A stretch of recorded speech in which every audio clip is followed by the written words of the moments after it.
Ikaw na bata ka! Wala kang alam kaya itiko mo na yung bibig mo! Kundi susungalingaling ko yan! Ayoko maging mahina katulad ni nanay. Ayoko magbukbuk lang sa isang tabi habang yung ibang tao masaya dahil may nasasaktan silang tao! Habat matapang ka na? Bakit? Dahil ba nalaman mo na isa ka na riaswang? Pwes, ipakita mo sa akin ang kaya mong gawin, hangal!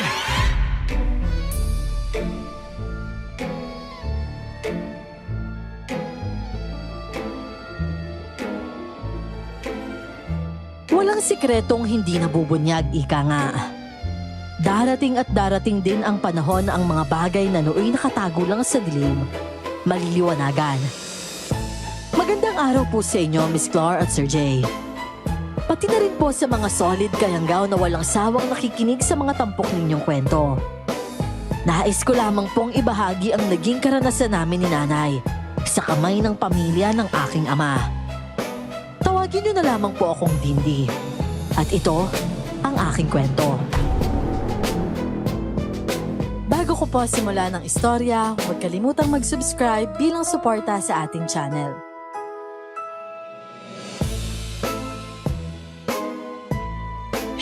Aray ko! Aray ko po, Lola! Wag po! Ang sakit po ng tinga ko, Lola! Wala akong pakialam. Masasaktan ka talaga sa aking bata ka dahil sa ginawa mo sa mga alaga ko. Pakiusap po, Lola. Tama na po. Ang sakit na po talaga. Nay, tama na ho yan! Nasasaktan na ho ang bata! Isa ka pa kasi, Delia. Kaya hindi matututo tong anak mo eh. Dahil lagi mo kinukonsinte. Naiiyak na talaga ako noon dahil sa sakit ng pagkakapingot sa akin ni Lola Saling. Pero kahit anong pagmamakaawa ko, para siyang walang naririnig. Kumuha pa nga siya ng isang garapong asin bago ako hinila papunta sa labas ng bahay. Kaya naman kitang-kita ko ang mga kapitbahay na nagsisimula ng makiusyoso. Binitawan ako ni Lola, saka siya naglagay ng asin sa lupa at doon niya ako pinaluhod. Dinaluhan naman ako ni nanay at saka naman ako niyakap. Huwag na huwag kang tatayo dyan hanggat hindi natutunaw yung mga asin sa lupa. Naiintindihan mo ba ako? Lola, wala naman po akong ginagawa sa alaga niyong manok eh. Paglabas ko po kanina, nakita ko lang po yung mga alaga niyo na nakahandusig na po sa lupa. Tapos marami po siyang dugo. Napakagaling mo talagang gumawa ng kwentong bata ka. Nakita kita kanina. Muntik mo na nga kainin yung manok. Ano ka ba? Aswang ka ba? Alam mo, Delia, siguro tama nga ang hinala kung pinikot mo lang si Philip. Hindi totoong anak niya yung batang yan. Dahil ang totoo, anak siya ng isang aswang. Hindi ho totoo yan, Nay! Anak namin ni Philip si Dindi. At sigurado ho ako doon. Kahit nga sino pang tumingin, mahahalata nilang anak ni Philip si Dindi. Dahil magkamukha silang dalawa. At saka bakit niyo ho ba isinisisi sa kanya ang pagkamatay ng manok ninyo? Nakita niyo ho ba sa akto na pinatay niya yon? Aba, ang lakas naman ng loob mong sagot-sagutin ako. Kaya kahit noon pa man, wala na talaga akong amor sa'yo, Delia. Lalo na dyan sa batang yan. Ang mabuti pa lumayas na kayong dalawa dito. Kunin niyo yung mga gamit ninyo at umalis na kayo sa bahay na to. Nay, huwag naman ho. Alam niyo naman ho na wala kaming ibang mapupuntahan ng anak ko. At saka sa amin naman ho yung bahay na yan. Ipinatayo yan ni Philip para tirahan namin. Abay, masyado ka namang sinuswerte, Iha. Wala kang karapatan dito dahil hindi naman kayo kasal ng anak ko. Napaiyak na talaga ako noon nang makita kong napaluha na rin si nanay. Ayoko kasing nakikitang nasasaktan siya dahil nasasaktan din ako. Naliliit na rin ako sa mga tinging ipinupukol ng mga tao sa amin hanggang sa makita ko ang isang pamilyar na muka. Mas lalo akong naiyak nang makita ko ang awa sa mga mata niya.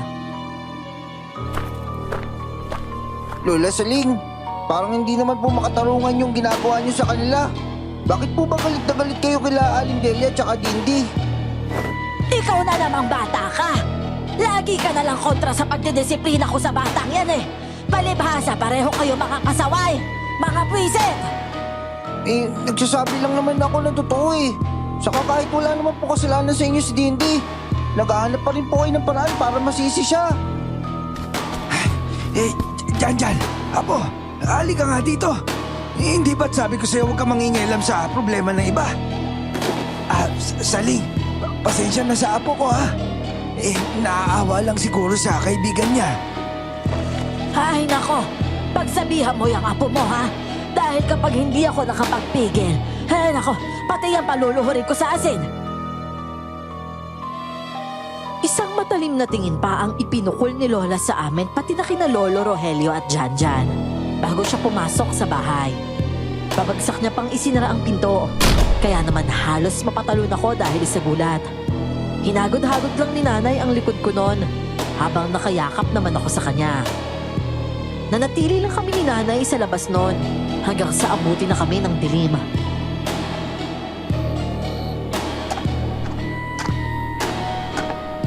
Delia, Dindi, anong ginagawa niyo dito sa labas? Mag-aalas 7 na. Saka, teka, bakit naman ang dungis ni Dindi? Ano yung mancha sa damit mo? Dugo ba yan? Nasugatan ka ba? Hindi naman po, Tio Pido. Kasi po kanina, pagpunta ko po sa likod ng bahay, nakita ko pong patay na yung manok ni Lola. Kinuha ko po para sana ilibing. Kaso, napagbintangan niya na naman po ako na aswang daw po ako.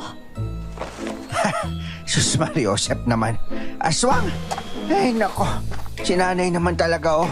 Esa, hayaan niyo't kakausapin ko siya. Halina kayo sa loob.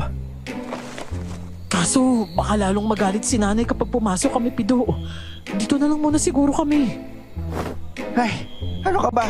Ako nang bahala doon. Halina kayo, na makakain na tayo. May dala ako ditong lechon manok. Matalim ang titig na isinalubong sa amin ni Lola Saling noon pagpasok namin. Pero wala naman siyang ibang sinabi. Dumiretso na lang kami ni nanay sa kwarto, habang si Tio Pido naman ay kinausap si Lola. Nagkasagutan pa sila noon, pero sa huli ay hindi na rin nakaalma pa ang matanda. Delia, Dindi, Oh, Pido. okay na Delia. Ayos na. At saka, uwi na ako ha. Hinihintay na ako ni Romela sa bahay nga pala, ito na pagkain ninyo. Mamaya na lang siguro kayo lumabas kapag nakapasok na si nanay sa kwarto niya. Pagpasensyahan nyo na ha. Ganyan lang siguro talaga kapag matanda na. Salamat po, Tio Pido. Kanina pa nga po akong nagugutom eh. Hindi po kasi kami nakakain ni nanay ng tanghalian.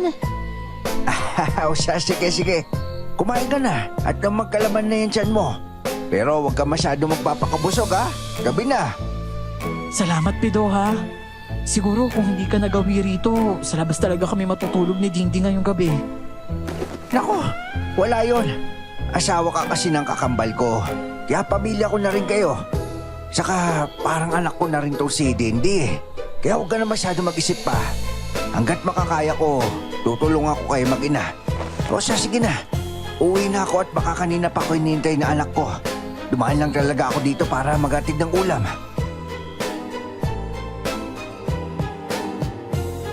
Nang sumunod na araw naman ay maagang nabulabog ang tulog namin ni nanay nang makarinig kami ng malalakas na katok sa pinto. Sinundan pa yon ng malakas na boses ni Lola at parang galit na galit. Natakot ako noon dahil baka kung ano na naman ang gawin niya. Pero matapang na bumangon si nanay at binuksan ang pinto.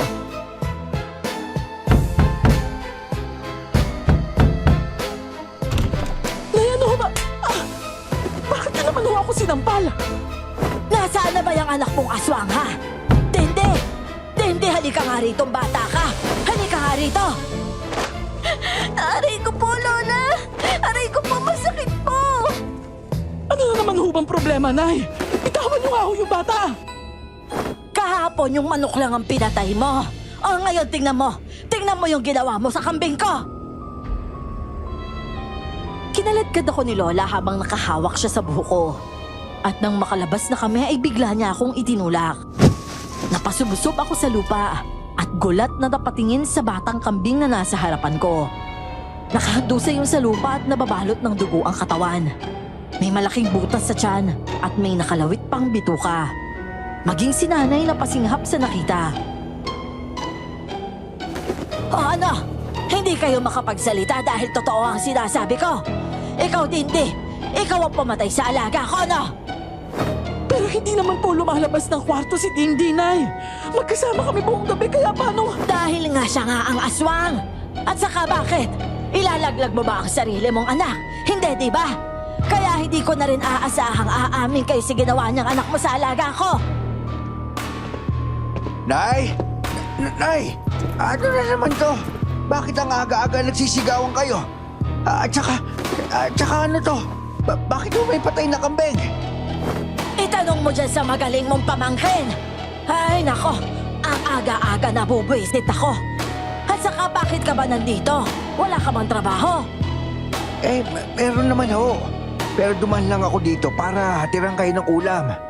Maaga kasi akong gumising para lang magluto ng ulam na babaunin ni Romele. Dinamihan ko na rin para mabigyan ko kayo. Ay, siya.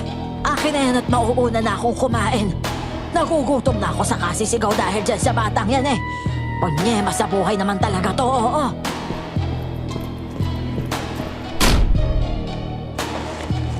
Dindi, ayos ka lang ba? Nako, may sugat ka sa tuhod at siko mo. Kaya nga, Pido eh. Ay, pero ako nagagamot sa sugat ng anak ko. At maraming salamat sa pag-aalala, ha? Walang anuman. Siya nga pala, ito, kunin mo, Delia. Malamang kasi hindi kayo binibigyan ni nanay ng ulam eh. Kaya ito pa, pambili ng pagkain nyo ni Dindi. Naku, wag na, Pido. Ano ka ba? Hindi ko matatanggap yan. At saka isa pa, may pamilya ka na rin binubuhay. Tapos si nanay sa'yo rin nakaasa. Alangan naman dumagdag pa kami, di ba? Nako, wala namang kaso sa akin yun eh. Basta ang importante, hindi kayo magutom. At alam ko hindi gugustuhin ni Philip na magutom kayo. Wala na ngang nagawa si nanay no nang hawakan na ni Tio Pido ang kamay niya at ilagay doon ang perang binibigay nito. Talagang sobra-sobra ang paghanga ko noon sa tiyuhin kong yon. Dahil napakabait niya sa amin ni nanay, na siya namang kabaliktaran ni Lola Saring. Inilibing na lang namin ni nanay ang patay na kambing na ni Lola. Dahil siguradong kapag nagtagal pa yun doon, dudumugin yon ng mga langaw at aalingasaw din ang baho.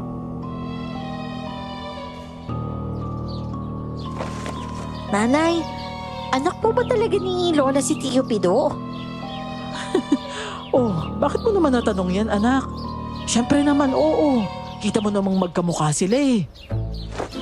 Kasi po, ang bait ni Tio Pido pero siya, napakasama ng ugali eh. Para siyang bruhang matandang hukluban. Hoy, yung bunganga mo, pigil-pigilan mo yan ha. Hindi porket inaaway tayo lagi ng lola mo. Pagsasalitaan mo na siya ng ganyan. Lola mo pa rin siya kaya dapat irespeto mo siya ha.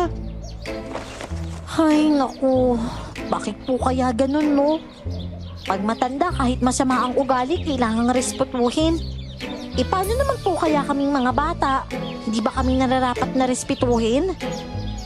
Ay, syempre naman anak, lahat ng tao, mapabata man yan o matanda, kailangan niyang respetuhin.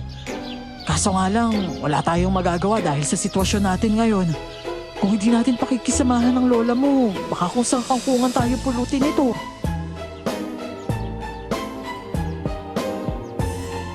Buong araw naming iniwasan si Lola ng araw na yon. Nagdala na lang si nanay ng pitsyel at baso sa kwarto para hindi na namin kailanganing lumabas pa. Kahit arinola nga meron din kami. Kapag naman oras na ng pagkain, kumukuha lang si nanay kapag tapos na siyang magluto at sabay kaming kakain sa kwarto. Pero kinabukasan, nagising na lamang ako dahil sa pagkakabuhos ng malamig na tubig sa mukha ko. Bumangon ka na nga dyan! Abay, tanghali na, natutulog ka pa rin! Lola! Lola, bakit niyo naman po ako binuhusan ng tubig? At saka... Nay! Nay, nasan ka po? Nay! Inutusan ko yung nanay mong maglako ng puto. Kumuha ako dun sa kaibigan ko para naman may pagkakitaan din ng nanay mo bukod sa paglalabada niya. Abi, tuwing Sabado lang naman siya naglalabada tapos kakarampot pa ang sinusweldo. Laging kulang ang kita niya para sa gastusin natin sa araw-araw. Pero hindi naman po obligasyon ni nanay yung pakainin kayo Kasi nandiyan naman po si Tio Pito para ibigay yung mga pangangailangan nyo. Ba't marunong ka pa sa akin Hoy, ikaw na bata ka. Wala kang alam kaya itiko mo na yung bibig mo. Kundi susungalingaling ko yan. Ay, sige na. Tumayo ka na dyan at diligan mo yung mga halaman ko. Pagkatapos linisin mo tong bahay. Maliwanag! Napanguso na lang ako habang bumababa sa higaan. Sa tanang buhay ko, nun ko lang naranasang maputol ang tulog dahil sa pagbuhos ng tubig sa mukha ko. Buti na nga lang at konti lang yon, kundi lunod talaga ako panigurado. Sinunod ko na lang ang utos ni Lola para wala na siyang masabi pa. Kahit na kumukulo na ang tiyan ko sa gutom noon, naririnig niya yon, pero wala siyang pakialam. Pagkatapos ko ngang magdilig at maglinis ng bahay, pinaghugas niya naman ako ng mga pinggan. At dahil maliit pa nga ang kamay ko, hindi sinasadyang dumulas doon ang babasaging plato na nooy sinasabunan ko. Linti ka talagang bata ka! Kasimple-simple na nga lang niyang iniuutos ko, hindi mo pa magawa ng maayos! Wala ka talagang kwenta! Halika nga rito! Aray ko po, Lola! Aray ko po! Tama na po, Lola! Halika nga rito nang magtanda ka naman kahit konti! Dalang isang garapon ng asin ay kinaladkad niya ako papunta sa sala. Nilagyan niya ng asin ang malinis na sahig at saka ako pinaluhod doon. Masakit, lalo na't hinatak niya talaga ako at itinulak paluhod doon. Naiiyak na ako noon, pero wala akong mahingan ng tulong dahil nga kaming dalawa lang ang naroon sa bahay. Wala akong magawa kundi umiyak na lang habang nakatingin sa sahig. Tingnan na lang natin kung hindi ka pa magtatanda dyan. Sa susunod na magbasag ka ulit ng gamit dito sa bahay, hindi lang yan ang aabutin mo.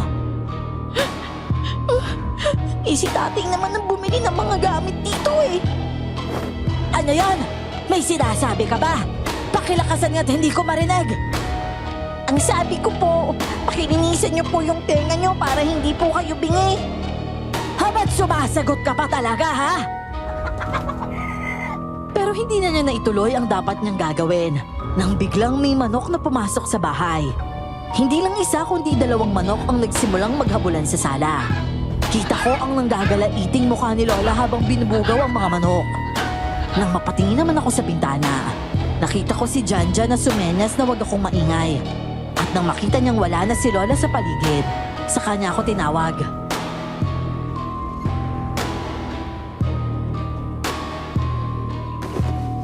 Dindi, halika na. Bilisan mo habang wala pa si Lola Saling. Ayoko Janjan. Baka kasi lalo lang magalit si Lola kapag umalis ako dito Hindi yan. Hintayin natin yung nanay mo makauwi para magkasama na kayo. Kasi kapag hindi ka pa umalis dyan, siguradong kakawawain ka na matandang yan.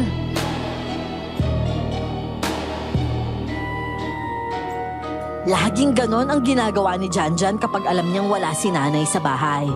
At kami lang 2 ni Lola Saling ang naroon. Gumagawa siya ng mga bagay na makapagpapalihis ng atensyon ng matanda para maitakas niya ako at saka namin hihintayin si nanay para sabay na kaming umuwi. Makalipas naman ng maraming taon. Aray! Ba't mo ba ako pinatid, Romela? Bakit? Kasalanan ko bang tatanga-tanga ka? Alam mo na kang nasa palengke at maraming tao tapos hindi ka tumitingin sa dinadaanan mo? Dindi? Uy, ba't ka nakasalampak dyan? Halika, tutulungan kita tumayo. Ay nako, ito na naman po yung bidabidang superhero ng lampang si Dindi. Magsama nga kayo dyan, mga panira kayo ng araw. Mabuti na lang umalis na. Sama talaga na ugali ng pinsan mong yun, no? Isa bagay, hindi na nakapagtataka kasi may pinagbanahan Ano, nasaktan ka ba? Hindi naman. Medyo masakit lang tong kaliwang kamay ko kasi ito yung naitukod ko kanina Akin na yung mga dala mo. Tapos iatid na kita sa bahay nyo. Kasi naman bakit mag-isa ka lang namamalengke? Alam nga namang magpasama pa ako kay nanay. Lokong to, ginawa mo pa akong bata eh. Oo, hindi ka na bata. Kaso, alam mo naman yung tingin ng tao sa'yo dito sa paligid, di ba?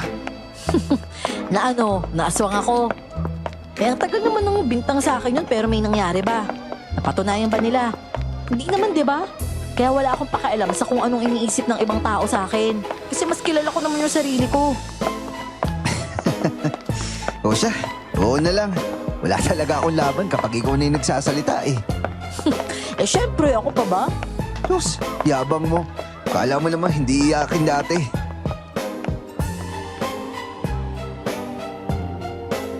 Inihatid na nga ako noon ni Janjan sa bahay dahil tapos ko na rin namang bilhin ang mga ipinabibili ni Lola Saling. Namamasada kasi siya ng tricycle habang wala pang pasok para makapag-ipon. Hindi naman kasi kumikita si Lolo Rogelio sa pagiging albularyo nito. Kaya sariling sikap talaga si Janjan sa pagpapaaral sa sarili niya. Pagdating naman namin sa bahay, nakita kong nakapamewang na nakatunghay sa amin si Lola Saling. Oh, eto bahid ko. Ano ko ba? Wag na no. Ito naman, parang others. Teka, tutulungan na kita sa mga dala mo. Wag na, ako na. Baka mamaya ano na namang isipin ni Lola Saling eh. Alam mo naman yan, maraming isyo sa buhay. O siya, sige. Alis na ako ha. Oh, sige, ingat ka ah.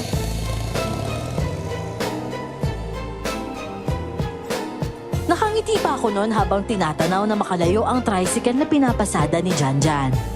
Nang akmang papasok na ako sa gate, saka naman ako nakaramdam ng matigas na bagay na humampas sa braso ko. Nang tingnan ko ay hawakan pala yun ng walis tambo at si Lola Saling ang may hawak noon.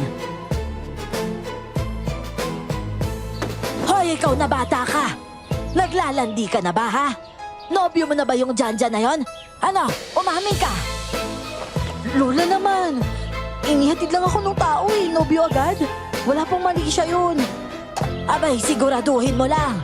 Dahil kapag nalaman ko na may nobyo ka na, palalayasin talaga kita dito sa bahay. Oo na po, oo na. Lahat na lang naman issue sa inyo eh. Ano ka mo? May sinasabi ka ba dyan? Wala po, Lola. Nasabi ko po ang ganda niyo po. Manang-mana po si Romela sa inyo. Abay, syempre. Tingnan mo yung pinsan mong yon. Masipag mag-aral at hindi lumalande. Kaya ikaw, tumulad ka sa kanya nang magkasilbi ka naman.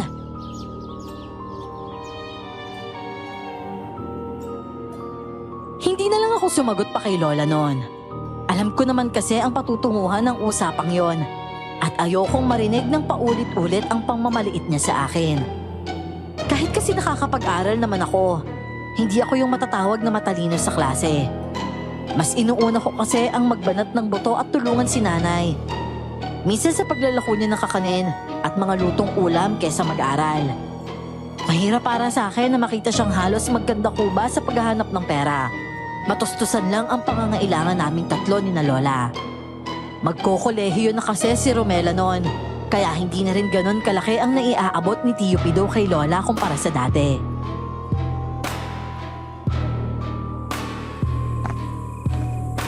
Oh, Dindi anak. Bakit hindi ka pa natutulog dyan? Wala naman po, Nay. Naiisip ko lang po na paano po kung hindi namatay ng maaga si tatay. Siguro, hindi ganito kahirap yung buhay natin, no? Tsaka siguro, hindi rin ganito kagalit sa atin si Lola. Ay, namimiss mo ng tatay mo, no? Syempre naman po, Nay. Ikaw po ba, hindi mo po siya namimiss? Syempre naman, namimiss ko din. Pero wala naman tayong magagawa kasi nga, kinuha na siya sa atin. Pero alam mo, sigurado ako natutuwa ang tatay mo sa'yo. Kasi kahit na gaano pa kahirap ang pinagdaraanan natin, at kahit gaano pa kalupit ang lola mo sa'yo, matitiis mo pa rin yun. Para naman may pamimilian pa tayo, Nay. Pero minsan, naiisip ko nga rin, paano kaya kung umalis na lang tayo dito? Anak, hindi sapat ang pera natin para bumukod. At saka, bahay natin to. Hindi tayo aalis dito dahil ito lang yung natitirang alaala ng tatay mo sa atin.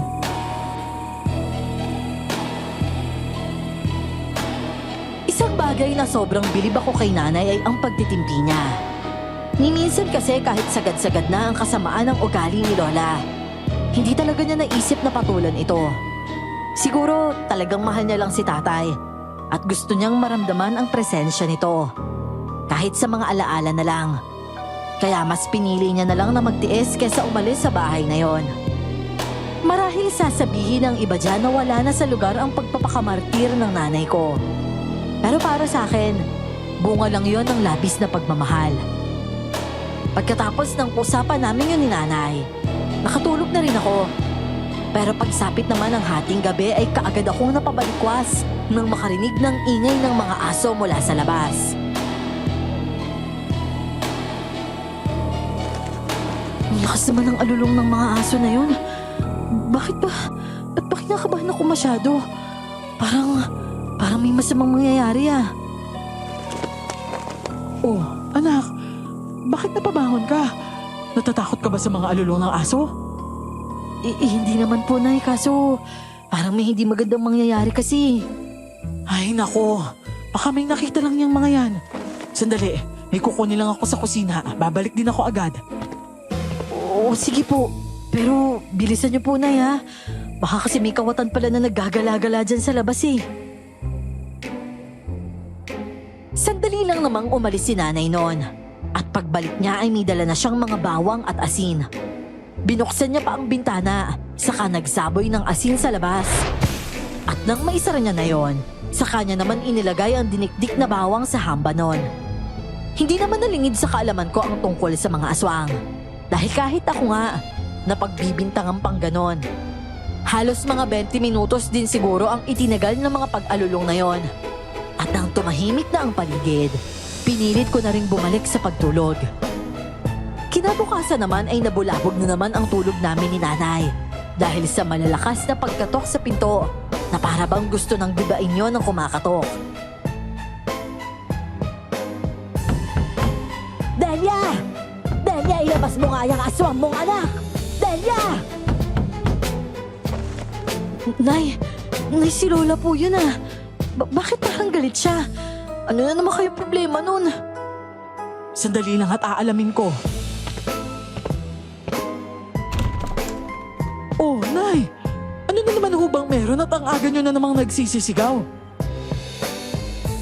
Pero hindi pa man nakakatapos sa pagsasalita si nanay ay nilakihan na ni Lola ang bukas ng pinto at saka mabilis na pumasok sa kwarto namin.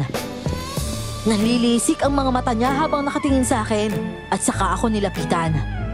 Mabilis niya akong nahaklit sa braso, kaya naman napadaing na lamang ako dahil sa sakit ng pagkakadiin ng kuko niya sa balat ko. Ari ko po, Lola! Ano na naman po bang kasalanan ko sa inyo? Kagigising ko lang po ah! Hindi pa nga po ako nakakalabas ng kwarto eh! Anong hindi pa? Magkukunwari ka pa eh may nakakitang araw sa'yo na kapitbahay! Nay, ano po bang ibig niyong sabihin? At saka pakiusap, bitawan niyo naman ho si Dindi. Masyado na humadiin yung pagkakahawak niyo sa kanya. Wala akong pakialam kung masaktan o masugatan man tong batang to. Hindi na talaga nagtanda tong anak mo.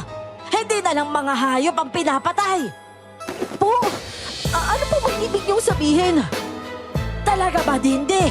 Magmamaang-maangang ka pa talaga. Halika nga dito. Aray, halika at nang malaman mo kung anong sinasabi ko. Lang naman po. Nay, sandali lang naman ho. Huwag naman ho ka rin ng ganyan yung bata. Nasasaktan ho siya.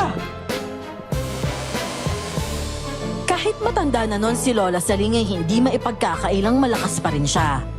Masakit ang pagkakakapit niya sa braso ko. At kahit anong pagpiksi ko ay hindi talaga siya maawat. Sa halip ay mas lalo pang dumidiin ang mga kuko niya sa balat ko. At pagdating naman namin sa labas ng bahay, naroon na ang mga tao sa may gate at tila ba inaabangan ang paglabas namin. Malakas akong itinulak ni Lola sa lupa at kaagad naman akong sinalo ng ibang kapitbahay. Pinagtulungan nila akong sabunutan. May iba namang sumisipa sa akin. At kung saan-saang parte ng katawan na ako natatamaan. Aray ko, tama na po! Masakit na po, ano ba? Pakiusap naman, tama na! Dindi! Dindi! Ano ba? Tigilan niyo na yung anak ko! Umalis kayo dyan! Mga walang kaya kayo! Tigilan niyo si Dindi! Sige lang, saktan nyo lang yung babaeng yan na magtanda. Sinasabi ko na nga ba eh. Dati palang duda na talaga ako sa pagkatao niyan. Dahil isa pala talaga siyang aswang. Nay, hindi ho aswang ang anak ko. Alam mo yan. Ano ba? Sinabi tigilan nyo na yung anak ko eh. Tama na pakiusap.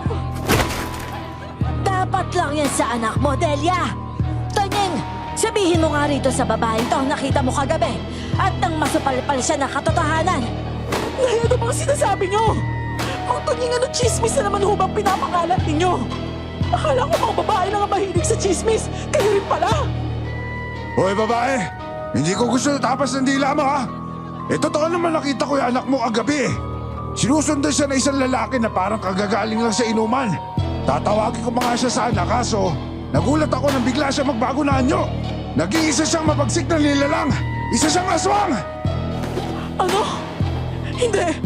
Walang katotohanan yung mga sinasabi niyo, Mang Tonying. Hindi lumabas ang anak ko kagabi. Magkasama kami sa kwarto. At talagang pinagtatakpan mo pa yung ginawa ng anak mo? Sige, pumunta kayo doon sa dulo. Doon malapit sa kakahuyan at nandun yung ebidensya. Nagkalat doon yung tuyong dugo na lalaking biktima ng aswang na yan kagabi. Hindi totoo yan. Maniwala kayo, nagsisinungaling lang si Tonying. Walang kasalanan yung anak ko. Parang awa niyo na, huwag niyo siyang saktan.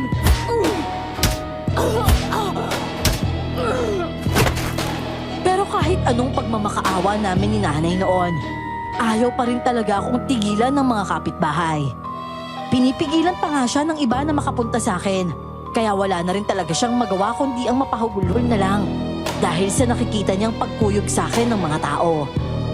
Mabuti na lang at dumating noon si Janjan at Tio Pido. Hoy! Hoy! Dindi! Dindi! Ano ginagawa niyo sa kanya? Magseris ka kayo! Maawa naman kayo sa bata!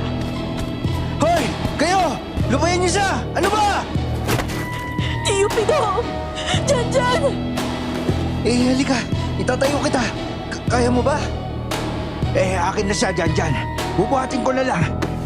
Nako, Dindi. Napakarami mong pasa at sugat. Mga walang kaya talaga kayo mga tao. Ano ginawa niyo sa bata? Mga wala kayo awa! Hindi, anak. Diyos ko naman, napakarami mong sugat. Buti na lang dumating kayo, Pido. Kung nahuli kayo, baka napatay na nila tong bata. May nakapagsabi sa akin, Delia. Tara na. Dalhin na natin siya sa loob ng magamot tong sugat niya. Dahil sa sobrang pananakit ng katawan at ulo ko noon, hindi ko na namalayan na nawalan na pala ako ng ulirat.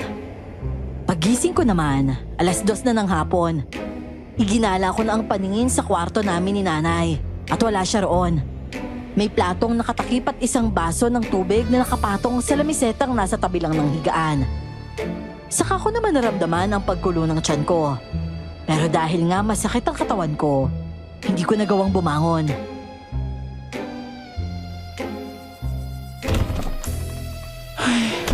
Salamat naman, Dindi, anak, at gising ka na. Diyos ko, nag-alala talaga ako sa'yo. Teka, huwag mo munang piliting tumayo mag-isa. Gusto mo bang kumain? Halika, tutulungan kita makaupo. Sakit po ng buong katawan ko, Nay. Pati ulo ko po, masakit eh. Parang pinupukpok po ng maso. Walang yan naman kasi ang Tonying na yan eh. Magpapakalat na nga lang ng chismis, dinamay ka pa talaga. Mabigat na paratang nasabihan kang aswang, anak. Simula pa naman dati, Nay. Aswang na yung tingin nila sa akin eh. Kasi nga, di ba, pinagkakalat ni Lola Salina, kinakain ko yung mga alaga niyang hayop kahit hindi naman. Tapos, dumagdag pa yung apo niyang mana rin sa kanya. Kaya nga eh, hindi na talaga tama itong pagtrato nila sa atin. Hayaan mo, gagawa ako ng paraan para makaalis na tayo dito. Buhay mo na ang nakasalalay dito, anak. Hindi na to biro. Dati ko pa naman po kasing sinasabi sa inyo na umalis na lang tayo eh. Kailangan ko pa palang makuyog at mabugbog ng mga kapitbahay para lang maisip mo na umalis na tayo dito. Patawarin mo ko, anak. Alam kong kasalanan ko rin to. Iniisip lang naman kasi kita eh. Baka mamaya maging palaboy lang tayo sa daan kasi nga wala tayong pera. Tapos baka wala rin tumanggap sa akin ng trabaho kasi nga kahit high school hindi naman ako nakatapos. Pero Nay, marami naman po paraan eh. At saka kasama niyo naman po ako. Kahit mahirap, basta't kasama kita, ayos lang yun. Pero yung ganitong hirap na naargabyado na tayo, yun po yung hindi ko matatanggap, Nay. Hindi lang yun ang naging patayan sa baryo noon. Dahil ng mga sumunod pang araw, may napapabalita ng nawawalang mga binata, kahit sa mga karatig baryo. At alam ko na ang iniisip ng mga tao sa amin, na ako na naman ang pumatay sa mga lalaking yon. Yun nga lang, hindi pa ako hinuhuli ng mga otoridad dahil wala namang pruweba ang mga taga-baryo na ako nga ang salarin. Ang mga kapulisan kasi hindi naman naniniwala sa mga nilalang na katulad ng mga aswang. Nay, tingnan niyo po ang tatalim ng tingin ng mga tao sa atin. Kung nakakasugat lang yung mga yan, siguro kanina pa po tayong duguan dito. Hayaan mo na sila, anak. Ang bilis naman kasi nilang maniwala sa mga sabi-sabi. At haka-haka na, wala namang basihan. Bilisan na lang po nating mamili, Nay. Para naman makauwi na rin tayo. Are!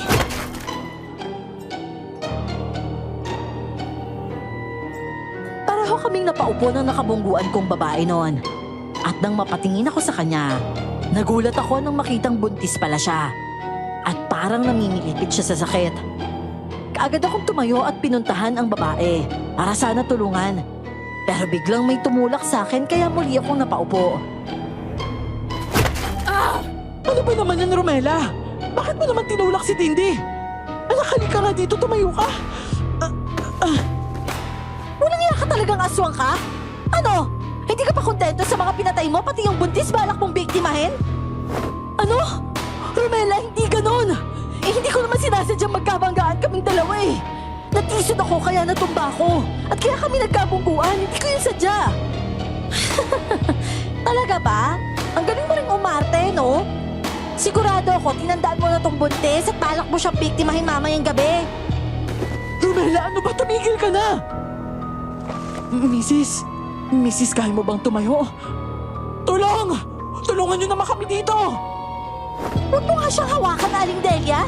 Dahil kung aswang yung anak mo, malamang aswang ka rin. Tulong! Tulungan niyo nga itong babaeng to, bilis! Ano ka ba naman, Romela? Hindi ka ba talaga titigil sa kakabibintang sa akin na aswang ako? Tapos pati yung nanay ko idadamay mo pa? Ibang usapan na kapag kasali yung nanay ko, Romela. Tandaan mo yan! Tulong! Tulungan niyo kami dito! Pinagbibintangan akong aswang, oh! Papatayin niya raw ako! Ano? Hindi! Wala akong sinasabing ganyan! Ano ba? Aray! Huwag niyo naman kaming batuhin ng kamatis! Aray! Kulang pa nga yan eh! Patayin niyo pa sila ng asin at pawang nang mahimasmasan naman yung mga aswang na yan! Para lumayos na dito sa baryo natin! Walang iya ka talaga, Romela! Napakasama mo! Aray! Nay! Tara na, umalis na tayo dito! Kahit hinaharang kami ng mga tao sa palengke noon ay nagpumilit pa rin akong makadaan habang hawak sa kamay si nanay. May ibang tao pa doon na hinahampas pa kami ng mga tinda nilang ampalaya. Ang iba naman, binabato nga kami ng mga bawang, asin, kalamansi at kahit anong madampot nila sa tindahan nila. Oh, Delia, Dindi, ano nangyari sa inyo? Bakit ganyan mga itsura ninyo? Parang kinuyog kayo ng buong barangay ah. Hindi nga lang buong barangay Tio Pido eh. Pero buong palengke, oo. At yung pasimuno doon, yung anak mong magaling. Dindi, ayusin mo makipag-usap sa tiyo Pido mo. Si Romela lang ang may kasalanan sa'yo kaya huwag mong idamay ang tiyuhin mo sa galit mo. Hindi naman ako galit sa kanya, Nay eh. Naiinis lang talaga ako kay Romela. Tio Pido, bakit ba ganun na lang kagalit yung anak mong yan sa akin? Pati si nanay, dinamay niya pa at ginawa niya pa ng kwento. Ano? At ano naman kwento yun? Na isang aswang din daw po si nanay. Kaya daw ako naging aswang dahil aswang daw po yung nanay ko. Hayaan mo anak. Kakausapin ko si Romela mamaya pagka-uwi ko. Pasensya na sa asta ng anak ko sa inyo ha. Kinulang lang siguro kami ni Amelia sa pagdidisiplina sa kanya. Kaya naging ganyan ang ugali niya. Siya, may ulam ba kayo sa inyo? Meron po sana kaso naiwan po namin sa palengke kasi nga po kinuyog kami ng mga tao. alam nga naman po unahin pa namin yung mga pinamili namin kaysa sa sarili namin. Hindi pa nga po gumagaling tong mga pasa at galos ko, tapos nadagdagan na naman.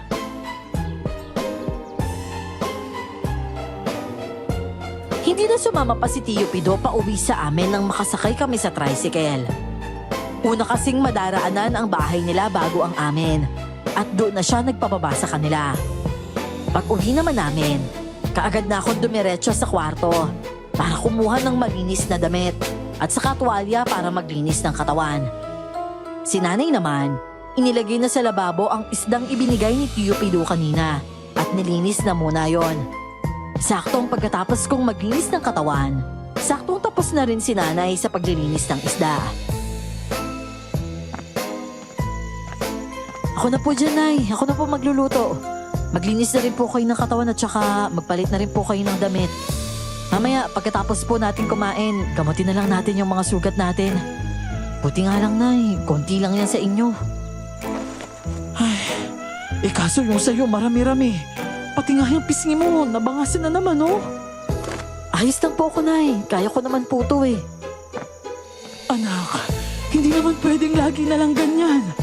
Kahit sabihin mo pang kaya mo, bilang ina, nasasaktan ako para sa'yo.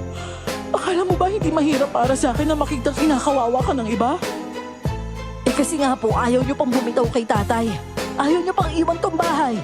At ayoko naman pilitin kayong umalis dito dahil alam kong hindi pa kayo handang iwan yung natitirang alaala ni tatay sa inyo. Pero sana naman, Nay, maisip nyo naman sana na mas mahalaga yung buhay at kaligtasan natin. Tumango-tango lang si nanay sa mga sinabi ko sa katipid ng ngumiti. Alam kong nalulungkot siya sa isiping kailangan na talaga naming lisanin ang bahay na yon. Ngunit yun na lang ang natitira naming pwedeng gawin. Kinabukasan, nabulabog na naman kami ni nanay dahil sa lakas ng sigawan mula sa labas ng kwarto. Boses yon ni na Lola Saling at Tio Pido. Kaya naman napatingin na lang ako kay nanay na noon ay pupungas-pungas pa. Hindi, Pido! Dito ako titira dahil ito ang bahay ko! Akin ito, kaya bakit mo ko paalisin dito, ha? Nay, bahay ito ni Philip. Pinatayo niya to para kila Delia. Kaya pakiusap po, doon ka na lang tumira sa amin. Aalagaan ka namin doon nila, Amalia. Ano ka ba naman, Pido? Sinabi na ngang ayaw ko eh. Dito lang ako sa bahay ng anak ko. Pero, Nay, anak mo din naman ako ah. Oo nga. Anak nga kita pero hindi ko matatanggap ang pangwawalang yamo sa kapatid mo. Na sarili mong kapatid, tinalo mo. Nay, sumusobra na kayo ah. Sige, kung ayaw niyo sumama sa akin, sige. Dito na lang kayo. Pero parang awa niyo na. Tigilan niyo na yung pagmamalupit sa bata. Nakikiusap na ho ako sa inyo, maawa kayo sa kanya. Dahil nga kagigising ko lang ay hindi ko kaagad na maintindihan ang pinag-uusapan ng mag-ina. Si nanay naman ganun din. Nakakunot pa ang noo niya habang pilit na iniintindi ang mga narinig niya. Maya-maya pa, narinig ko na lang ang pagbukas at pagsara ng pinto. Marahil ay umuwi na si Tio Pido. Ako naman, dahil naiihina ay lumabas na ako ng kwarto. Dala ang arenolang sobra na sa kalahati ang laman. At paglabas ko, nasa sofa pala si Lola at nakaupo habang nakatingin ng diretso sa harapan. Parang hindi pa nga niya ako nakita kaya binati ko na lang siya. Magandang umaga po, Lola. Lo? Dead ma? Ay naku, pero mas mabuti na yun kaysa naman singhalan niya ako. Kanina pa ba kayong gising? Narinig niyo ba yung away namin ni Pido? Po? Ay, hindi po. Kagigising ko lang po kasi dahil po sa tawag ng kalikasan. Sige po, punta na lang po muna ako sa banyo. Hindi na ulit nagsalita ng si Lola pero na-weirdohan ako sa kanya. Dahil hindi siya nakatingin sa akin habang kinakausap ako. Tumuloy na lang ako sa banyo noon para umihi at linisin ang arenola namin. Pagkatapos, kaagad na akong nagsaing dahil sa akin naman talaga nakatoka yun palagi. Ni minsan, hindi ko naranasang matikman ang luto ni Lola dahil palaging kami lang ni Nanay ang nagluluto ng kakainin namin. Pero kapag dumadalaw naman siya kina Romela, nagluluto siya roon at ipinagmamalaki pa nga ng pinsan ko na ang swerte niya raw kay Lola Saling.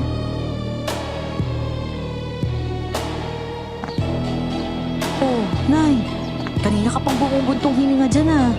May problema po ba? Mukhang ang lalim po kasi ng iniisip niyo eh. Wala to anak.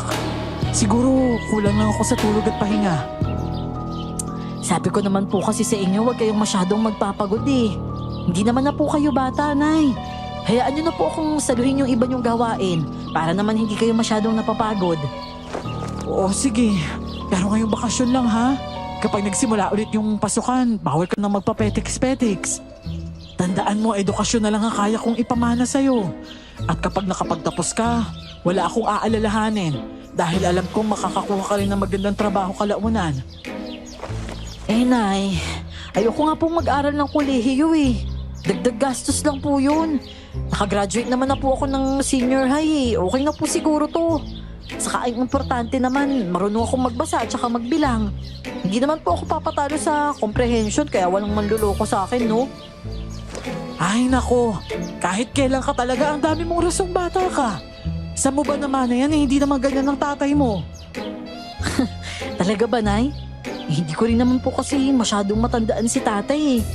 Maliit pa po kasi ako nung nawala siya, di ba? Nakakamiss din po pala na magkaroon ng tatay. Buti pa nga si Romela, kasama niya po si Tio Pido. Kahit masama yung ugali niya, kumpleto pa rin yung pamilya niya. Tapos, mas mahal pa siya ni Lola Saling. Habang ako, parang hindi apo yung turing niya sa akin.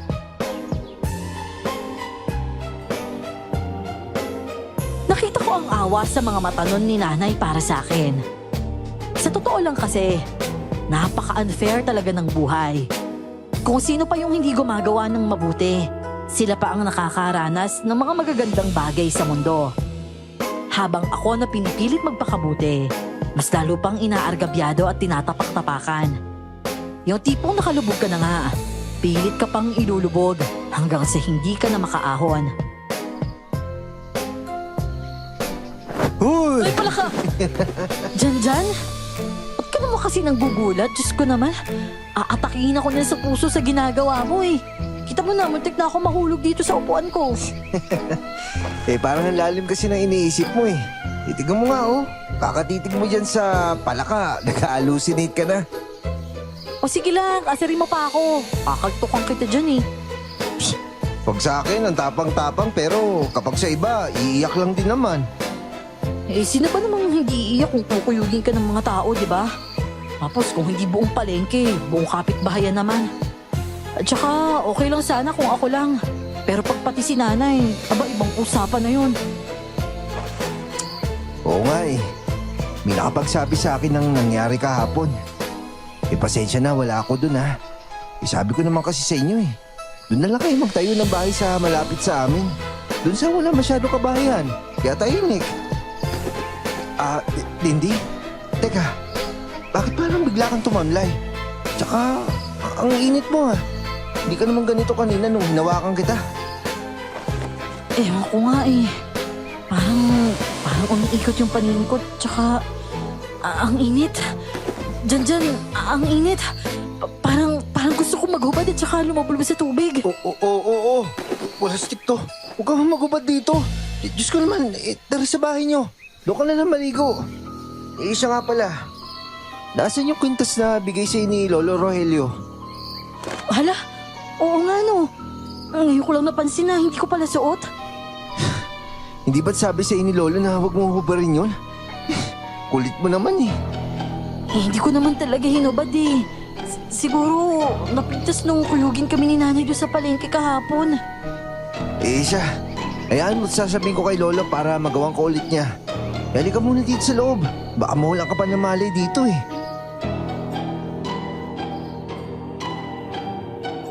Ang kwintas na tinutukoy ni Jan noon ay ang kwintas na ibinigay nito sa akin dati nung mga bata pa lang kami.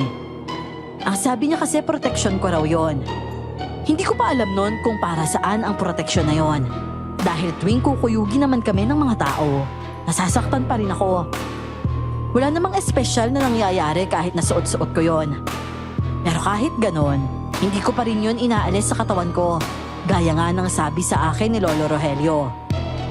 At nang mawala ngayon sa akin ng hindi sinasadya, nagkasakit naman ako. Dindi anak, nilalagnat ka raw sabi ni Janjan. Nakasalubong ko siya kanina habang pauwi ako. Diyos ko, ang init mo nga ah. Teka lang, kukuha ko ng maligamgam na tubig at pamunas. Tagaktak rin yung pawis mo oh. Teka lang ah. Nay, nagugutom po ako. Oo anak, gusto mo ba ng lugaw? Pagkatapos kong punasan ka't bihisan, ipagluluto kita kaagad. Oo, sige po, Nay.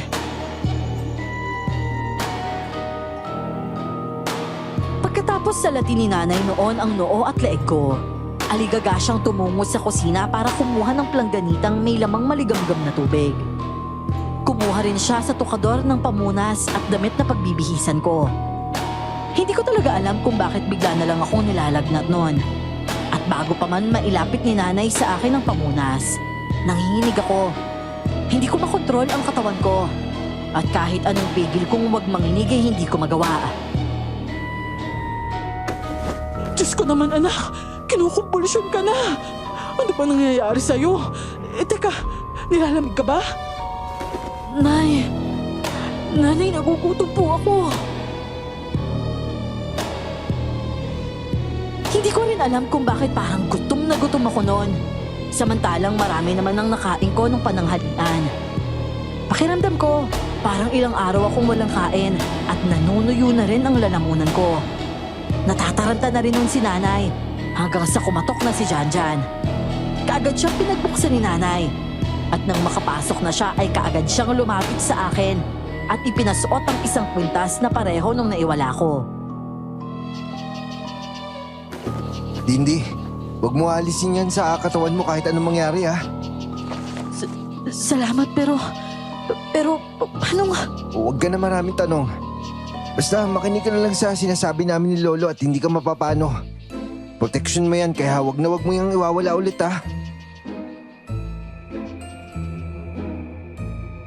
Hindi ko alam kung anong mahikang meron ang kwintas na yon. Dahil nun ko lang naramdaman ang epekto nun simula nung una ko yung suotin. Unti-unting gumiginhawa ang pakiramdam ko, kasabay ng pagbigat ng talukap ng mga mata ko. Narinig ko pang nagpapasalamat si Nanay kay Janjan at nagpaalam naman ang kaibigan ko na uuwi na dahil gabi na rin. Pagkatapos naman nun, tuluyan na ngang nilamon ng dilim ang ulirat ko. Kinabukasan naman, pagkagising ko ay saktong pagpasok din ni Nanay sa kwarto at may dala siyang mangkok na umuusok pa ang laman. Oh, pabuti naman at gising ka na anak. Kumusta na yung pakiramdam mo? Medyo maayos na po, Nay. Medyo nahihilo nga lang po ako. Ganyan talaga. Mataas kasi ng lagnat mo kagabi. Nga pala, may dala ko ditong lugaw. Pero palalamigin ko muna ha. Bagong luto kasi to eh. Salamat po, Nay, ha. Oo, sige po. Kakainin ko po mamaya kapag medyo lumamig na. Hindi na rin muna ako maglalabada ngayon at wala kang ibang kasama dito. Mamaya, bigla ka na ng mga lagnatin tapos wala ako dito. Mahirap na. O, sige po, Nay.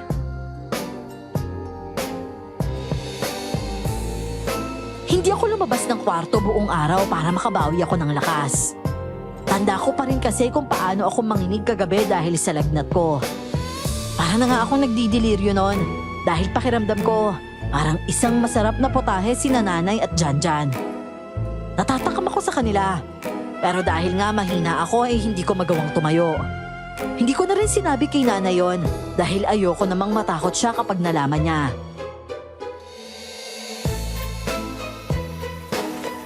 Oh, bakit titig na titig ka sa akin anak? May gusto ka bang sabihin? Wala naman po, Nay. Salamat po sa pag-aalaga sa akin ngayong araw, Anak naman, aalagaan kita hanggat kaya ko.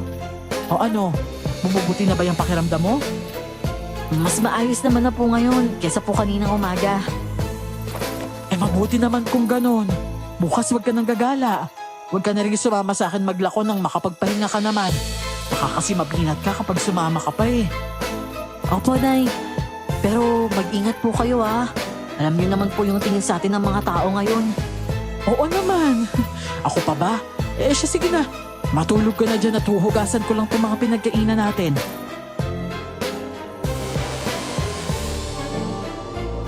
Dahil buong araw lang ako nagpahinga noon ay hindi kaagad ako dinalaw ng antok. Kahit nang tumabi na si nanay sa akin at nakatulog na gising pa rin ang diwa ko. Hanggang sa nakaramdam na nga ako ng tawag ng kalikasan. Wala naman ako kakaibang nararamdaman noon sa paligid, kaya matapang akong lumabas ng bahay para magbanyo. Pero kakaupo ko pa lang sa inidoro, bigla na lamang may kumalabog sa pinto. Tinanong ko kung may tao sa labas, pero wala naman akong sagot na narinig. At sa halip ay muli na namang kumalabog ang pinto. Nagmadali akong lumabas para tingnan kung sino ang humahampas doon, pero wala naman akong nakita. Nangya naman wala naman palang tao eh. Baka aso lang. Makapasok na nga lang sa bahay. Ano ba? Sino kasama ako dadalahin? Aswang! Bitawan mo ako! Aray! Ang sakit ng balikat ko!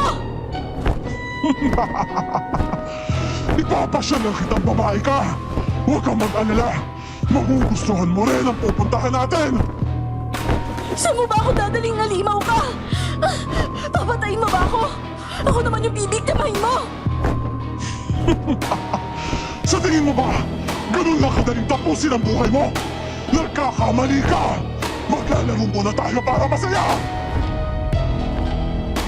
Inilipad niya ako noon ngunit pilit pa rin akong nagpumiglas para lang makawala sa hawak ng aswang. Subalit bumabaon na ang kuko niya sa balikat ko. Bawat piglas ko ay siya ring paglalim ng pagkakabaon ng kuko niya hanggang sa mawala na ako ng lakas. Maya-maya pa, bumaba kami sa isang kakuhian at dali-daling ibinagsak niya ako. Napasubsob ako sa isang bagay na may malansa at malakalawang na amoy. Nang makapag-adjust ang mata ko sa dilim, doon ko lang napagtanto kung ano ang binagsakan ko. Tao! Patay! Walang yakang halimaw ka talaga! Bakit? Ikaw ba hindi? Naaamoy ko ang mga kauri ko! At alam ko isa ka ring aswa kagaya ko! Hindi ako mamamatay tao kagaya mo! Hindi ba dahil may pumipigil sa'yo? At ngayon, sisiguraduhin ko ikaw ang madiin sa krimeng to! Hoy! Bitawan mo siya! Walang yaka talagang aswang ka! Talagang hindi ka titigil sa pambibiktima dito, ha? Diyan! Ikaw! Kahit kailan talaga pakailamero ka! Pwes, magsama kayong dalawa! O ano? Basta pamampas ng butot bagi! Eto ba sa'yo? Walang yaka talaga! May ano ka rin sa akin, punyata ka! Mabilis na lumipad paalis ang aswang at kaagad naman akong dinaluhan ni Janjan. Inipit niya sa tagiliran niya ang buntot pagi at sa kanya ako tinulungang makatayo. Napapadaing pa ako noon dahil sa iniindang sugat sa magkabilang balikat ko. Diyos ko, Dindi. Ang daming dugo sa balikat mo. Bumaan kasi yung kuko niya dyan kanina eh. Pero paano ka napadpad dito? Gabi na. May nagpa-service sa akin kanina sa kabilang barangay. Kaya ginabi na ako na uwi. Tapos nakita ko yung aswang na may nililipad na babae. Hindi ko pa nga alam na ikaw yun eh. Mabuti na lang talaga sinundan ko kayo. Salamat ah. Pero Janjan, ano gagawin natin dito sa bangkay? Iwanan na lang natin siguro niyan. Kailangan na natin umalis kasi kapag nilibing pa natin yan, pareho tayo madidiin. Hayaan na lang natin yung mga otoridad na makadiskuple niyan. Halika na! Kinabukasan nga ay pumutok agad ang balita tungkol sa lalaking pinaslang sa loob ng kakahuyan. Diyos ko, isa na namang biktima. Kailangan na talaga palayasin dito yung aswang na yan. Dahil baka sa susunod tayo na yung patayin yan. Tama talaga si Mang Tunying mga kasama! Kailangan ng palayasin niya sila Dindi at Aling Delia dito! Isipin niyo yung kapakanan niyo at ng mga mahal niyo sa buhay! Huwag niyo nang hintayin kayo biktimahin nila. Tama si Romela mga kasama. Masyado na marami ang napapatay ng aswang na yan dito. Kaya kailangan natin sila palayasin. Hoy, Romela! Halika nga dito! Ano ba yung pinagsasabi mo? Walang kasalanan sila Dindi at Delia dito. Wala silang kinalaman sa patayan dito sa baryo. Kaya magtigil kayo! Halika na sa bahay at uuwi na tayo. At ikaw naman, Tonyeng. Kinukonsider mo pa talaga yung kahibangan ng anak ko? Matanda ka na at marami ka ng uban. Pero napapasunod ka pa ng mas bata sa'yo. O bakit, Tay? Totoo namang mga aswang yung mag-ina na yan, ah. At saka bakit mo ba sila pinagtatanggol? Hindi ba basta... bakit nyo naman ako sinampal, Tay? Dahil wala ka sa lugar, Romela. Hindi naman tamang pagbintangan ng ibang tao. Lalo na sa mga kasalanang hindi naman nila ginawa. Kaya halika na. Kapag pinagpatuloy mo pa yung paninira mo sa kanila, ako na mismo yung magpapakulong sa'yo. Matapos nga ang sigalot ay muling bumalik ang katahimikan sa paligid. Pero sa puso namin, ang tensyon ay tila apoy na tahimik lang na naglalagablab.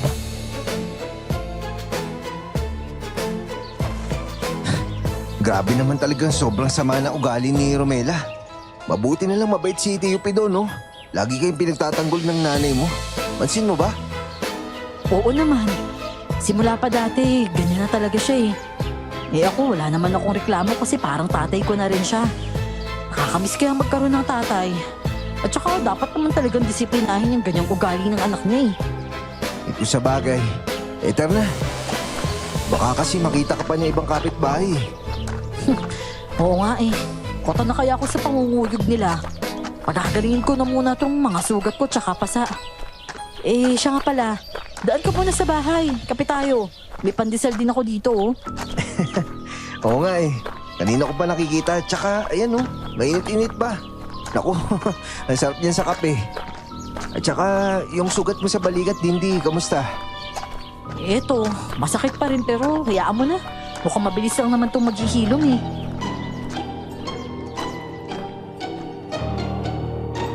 Hindi ko talaga alam kung bakit gano'n na lang kagalit si Romela sa amin ni nanay. Wala naman kaming ginagawang masama sa kanya.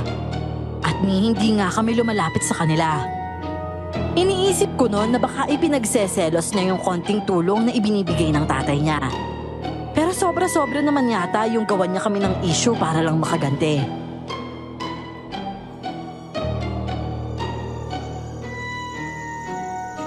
Ay, naku anak. Ang lalim ng sugat mo sa balikat ah. Ikaw na nga yung nasugatan, ikaw pa yung nakuyog. At saka, nakita naman siguro nila na may sugat ka. Pero mas gusto talaga nilang pagbintangan ka. Ay, naku. Bakit ka ba kasi lumabas kagabi? Eh, Nay, naiihi po kasi ako eh. Nakalimutan ko po yung arenola kaya lumabas po ako. Hindi ko naman po alam na biglang may aswang na bibit-bitin pala ako basta't dinala dun sa bangkay ng lalaki na yun. Diyos ko naman, anak. Talagang sinasadya yata ng aswang na yun. Nagawa ka ng kasalanan eh. Pero mas maigi na yung ganun lang kaysa naman sa kinain ka. Kinahain talaga, Nay? Hindi ko nga alam kung magugustuhan ng aswang na yun yung laman ko eh. Oh, ano yun? Sila Lola po ba yun, Nay? Natigil ang usapan namin yon nang makarinig kami ng pagtatalo mula sa labas ng bahay. Boses yon ni Lola Saling at Tio Pido. Napakunot naman ang noo ko nang marinig na banggitin ng matanda ang pangalan namin ng nanay ko. Talaga ba, Pido? Sasaktan mo ang anak mo dahil lang sa ginagawa niya kina Delia at Dindi? Eh bakit? Dahil ba totoo ang mga sinabi niya tungkol sa batang yon? Nay, ano ba? Parinig ka nila. Eh di marinig na nila kung marinig. Mabuti at nang magkaalaman na. Kung hindi kita mapapaamin ang tayo lang dalawa, mas maigi pang maalaman na rin nila. At ang kay Delia na mismo manggaling ang katotohanan. Nay? Nay, ano pong ibig sabihin ni Lola Saling? Ano po katotohanan yung kailangan niyang malaman tungkol sa atin? Hindi ko rin alam, anak, pero huwag mo na lang silang intindihin. Huwag ka na lang makinig sa usapan nila. Eh baka mamaya lalo lang magalit ang lola mo kapag nakisali pa tayo sa gulo nila. Nang mapabaling naman ako kay Janjan ay napatikim lang siya saka humigop sa kape niya. Naglumikot pa nga nun ang mga mata niya at hindi siya makatingin sa gawi ko. Sa palagay ko may nalalaman din siya at yon ang kailangan kong alamin. Si Lola Saling lang ang pumasok sa bahay noon pero dumiretso na lang siya sa kwarto niya. Si Tio Pido naman, umuwi na at hindi man lang nag-abalang pumasok.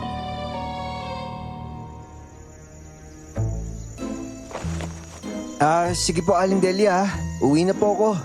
Baka kasi hinahanap na ni Lolo Rogelio itong mga tuyo na pinabili niya eh. Saka mamamasada na rin po pala ako. Salamat po sa kape ha. Sige iho. Walang anuman. Salamat din sa pagliligtas mo sa anak ko kagabi, ha?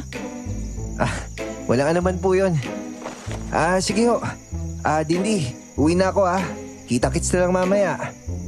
Hindi, samahan na kitang umuwi. Ha? Huwag na. Baka kasi makita ka pa ng kapitbahay eh. Alam mo naman mainit yung dugo niyan sa'yo. Sige na, matagal na kasi akong hindi nagagawi sa inyo eh. Kakaburyo dito sa bahay. Parang gusto kong kumain ng bayabas. Sigurado ako marami ng hinog dun. Wala pang bunga eh. Naubos ko na. Sus, huwag ka na nga mag-alibay. Napaghahalataan ka eh. Tsaka, halika na, sige na.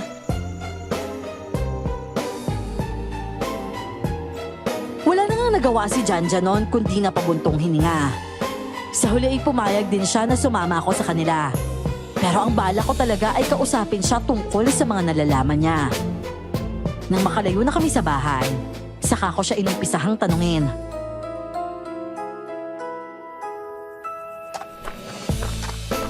Janjan, may tinatago ka ba sa akin? Ano? Ako may tinatago? Ano naman itatago ko sa'yo? May alam ka ba tungkol dun sa pinag-uusapan ni na Lola at saka Tio Pido? Pansin ko kasi kanina, parang hindi ka mapakali eh. Hindi naman ako dapat yung tanungin mo tungkol sa bagay na yan, Dindi. Labas kami sa away pamilya nyo. Pero kung tungkol sa pagkatao mo yung pag-uusapan, may alam si Lolo. Ano naman tungkol sa pagkatao ko? Hindi ba't sabi mo sasama ka sa akin sa bahay? Mas maigi si Lolo na yung magkwento sa'yo. Halos 15 minutos rin ang iginugol namin ni Janjan sa paglalakad noon papunta sa kanila. May kalayuan kasi talaga ang bahay nila. At sabi niya ganun talaga kapag albularyo. Kailangan daw malayo sa nakararami. Dahil may ginagawa raw ang mga albularyo para mas palakasin ang koneksyon nila sa kalikasan. At may mga gabay din sila. Kailangan nila ng tahimik na lugar para makapag-focus sila. Lo, nandito na po ako. Dala ko na po yung pinag-uutos niyong tuyo. Ay, mabuti naman at dumating ka na dyan. Abay, kanina pa ako nagugutom. Akin na at nang maluto ko na yan dito sa baga. Magandang umaga po, Lolo Rogelio. Aba, Dindi iya. Ano't gagawin ka dito? May kailangan ka ba? May itatanong lang po sana ako, Lolo. Kung ayos lang po sa inyo. Aba, mukhang seryoso yan ah. O siya, sige. Halika dito sa loob at dito tayo mag-usap tungkol dyan. At dyan iyo. Ikaw na lang magtuloy ng pagluluto ng tuyo, ha?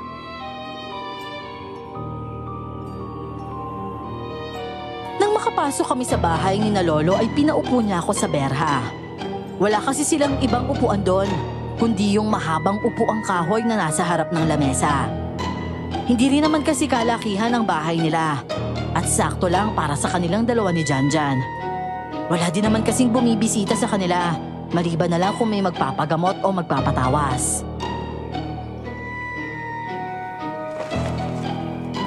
Iya.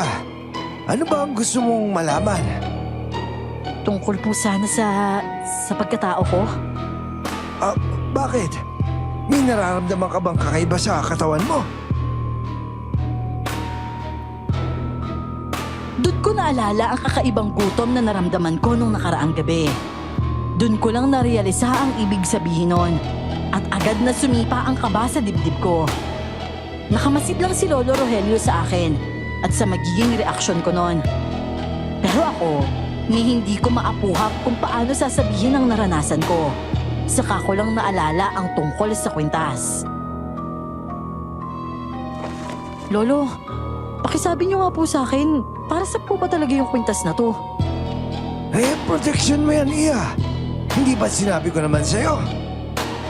Protection po ba para saan? Protection yan. Para hindi lumabas at mangibabaw ang dugong aswang mo. Ano po? Dugong aswang ko? Lolo naman, huwag niyo naman po akong biruin ng ganyan oh. Hindi po magandang biro yan ha. Aba, hindi ako nagbibiro, Iya. Totoong may dugong aswang ka. At totoong ikaw yung pumatay sa mga manok ni Aling Saling noon. Ano po? Pero paano po nga? Si Tito Pidumo. Siya yung lumapit sa akin para gawan ka ng pangontra na pagpigil sa paglabas ng pagkaaswang mo. Nag-aalala siyang baka may makakita sa'yo na pumapatay at kumakain ng hayop kaya kailangan niya magpagawa noon. Si Tio Pido? Ibig sabihin, may alam siya sa totoong pagkatao ko? Ibig sabihin, totoo nga yung bintang nila sa akin na isa akong aswang? Huwag niyo pong sabihin na ako rin talaga yung nakita ni Mang Tonyin nung gabing may namatay na lalaki dito sa baryo. Eh, hindi, Iya. Ibang aswang yun. At isa siyang mandarangkal. Ang mga mandarangkal, may kakaya na magbago na anyo bilang isang magandang babae para makapambiktima. At ginagamit niya ang pagkakataong ito para madiin ka sa kasalanang hindi mo naman talaga ginawa. May hinuha ako na kung sino siya. Pero gusto ko magkaroon ng sapat na ebidensya na siya nga yung aswang na bumibiktima dito sa baryo. Biglang sumikip ang dibdib ko dahil sa mga nalaman ko noon. Yung tipong ilang beses ko pang pinagtanggol ang sarili ko mula sa mga bintang ng mga tao. Pero sa huli, malalaman kong may katotohanan naman pala yon. Para tuloy akong nawala ng tiwala sa lahat. Dahil ultimo tiyuhin ko na akala ko ay kakampi ko. Pinaglilihiman din pala ako. Balisa akong umuwi sa bahay noon at para bang bigla akong nawalan ng gana sa lahat. Pero kaagad na kumulo ang dugo ko nang makita si Romela na sinasaktan ang nanay ko. Aray! Tama na! Ano ba? Tama na! Bagay lang yan sa'yo dahil malandi ka! Hindi ka na nakontento sa asawa mo kaya si tatay naman ngayon yung inaakit mo? Magkapatid pa talaga yung balak mong tuhugin? Ano ba, Romela? Hindi ko alam ang sinasabi mo! Bitawan mo ako! Bitawan? O sige! Madali naman akong kausap eh! Dali-dali akong napatakbo sa gawin nila nang makitang itinulak ni Romela ang nanay ko at napasubsob ito sa lupa. Nagsimula nang magkaroon ng komosyon noon at nakikiusyoso na rin ang mga kapitbahay. Si nanay naman, hindi mapigilang mapaiyak dahil sa nangyari kaya niyakap ko na lang siya at tinulungang makatayo. Ano na naman ba to, Romela? Hindi mo ba talaga kami tatantanan? Bakit hindi? Matapang ka na ba? Bakit kasi hindi na lang kayo umalis niyang nanay mong malandi? At siya nga pala, alam mo ba kung bakit namatay yung tatay mo, ha? Ang tatay mo, hindi mo siya tunay na ama. At alam mo kung bakit? Dahil malandi ang nanay mo. At dahil di sa kalandian niya, kaya kayo iniwan ni Tito Philip. Ano ba? Sinabi ng tama na eh. Hindi! Kailangan mong marinig to, Dindi. Kailangan mong malaman na nagpakamatay si Tito Philip dahil nalaman niyang anak ka ng nanay mo sa ibang lalaki. At alam mo kung ano mas masahol doon? Anak ka ng nanay mo sa isang aswang! Romela! O bakit, Lola? Karapatan niya namang malaman lahat yan ah! At di ba nga? Kaya ganyan kagaspang yung trato mo sa kanila dahil nalaman mong niloko pala nitong si Delia na to si Tito Philip? Tahimik akong napaiyak noon habang pasalit-salit ang tingin kina Romela at Lola Saling. Para akong binuhusan ng malamig na tubig at namamanhid ang buong katawan ko sa mga narinig. Pero ngumisi lang ang pinsan ko sa nakikitang reaksyon ko. O ano? Natameme ka? Bakit? Dahil ba hindi mo inaasahan yung mga sinabi ko? Totoo lahat yun, Dindi. At alam niya ng nanay mo. Alam niya nga anak ka ng aswang. Romela! Ano na naman itong ginagawa mo? Halika na! Uwi na tayo at mag-uusap tayo sa bahay! O sige, total tapos na rin naman ako sa mga sasabihin ko eh. Bye, Dindi. Sana makatulog ka ng mahimbing mamaya. O kayo, ano ba tinitingin-tingin nyo dyan? Magsiuwi na kayo! At kung ano man yung sinabi ng anak ko, huwag niyo seseryosohin. Awang pamilya lang to, kaya labas na kayo doon! Talaga ba, Tay? O sige lang, ipagtanggol mo lang sila. Dahil kapag hindi ako nakapagpigil, Ano? Anong gagawin mo? Sige, ituloy mo, Romela! Wala ka na talagang galang sa akin na bata ka! Palagi mo akong ginagalit! Palagi mo sinusuway yung mga utos ko! bakit, Tay? Sa tingin mo ba ire-respeto pa kita dahil sa ginagawa mo kay nanay? Tay, hindi lang nagsasalita si nanay pero nasasaktan mo siya. Kaya hindi mo ako masisisi kung naging ganito ako. Ayoko maging mahina katulad ni nanay. Ayoko magbukbuk lang sa isang tabi habang yung ibang tao masaya dahil may nasasaktan silang tao. Hindi ko lubos na maintindihan noon kung anong ibig sabihin ni Romela. Pero kita ko ang sakit sa mga mata niya habang sinasabi ang mga salitang yon sa tatay niya. Hindi rin nakaligtas sa paningin ko noon ang pagtulo ng luha mula sa mga mata niya. Nakaagad niya din namang pinalis bago tuluyang umalis palayo sa amin. Kinagabihan, hindi ko kinibo si nanay. Hindi pa ako handang kumprontahin siya sa mga nalaman ko. At alam kong kahit siya ay hindi pa handang magsalita tungkol sa bagay na yon. At dahil hindi ako makatulog, tumambay na muna ako sa balkon. 9:00 pa lang naman kasi noon ng gabi at may mangilan-ngilang tricycle pang dumaraan. Maya-maya pa, may tumigil na tricycle sa harap ng gate at bumaba roon si Janjan.